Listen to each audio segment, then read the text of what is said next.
आप सुन रहे हैं एजी एंटरटेनमेंट की धमाकेदार प्रस्तुति।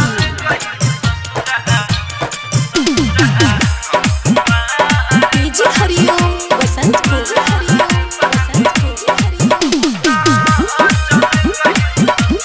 Mix by AG recording studio. तू तो चल गई ससुरा हम कुंवार बानी हो। तू तो चल गई ससुरा हम कुंवार बानी हो। तोरा याद में पियत हम शराब बानी हो।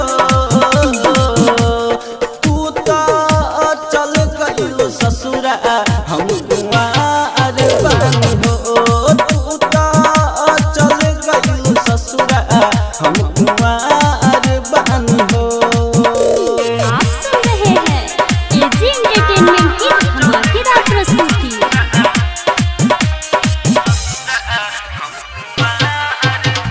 डीजे हरिओम वसंत को mix by AG recording studio. चल गइल ससुरा तू बिना बताई। जोरे बनरी तोहरा लाजो नया आइल। चल गइल ससुरा तू बिना बताई। जोरे बनरी तोहरा लाजो नया आइल।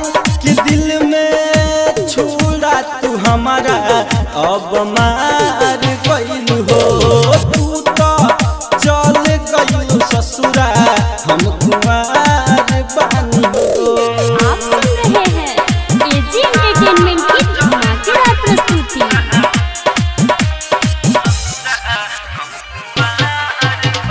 डीजे हरिओम वसंत को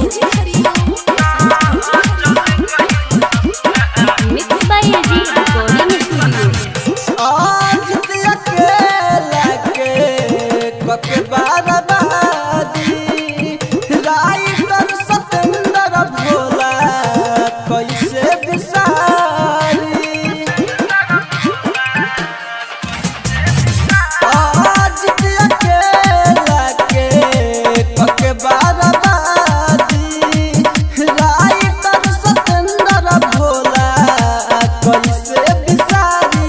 अमित आर्यन संगे तू आबाद बाड़ हो। तू तो चल गइल ससुरा हम कुंवार बानी हो। स्टूडियो रोशनपुर।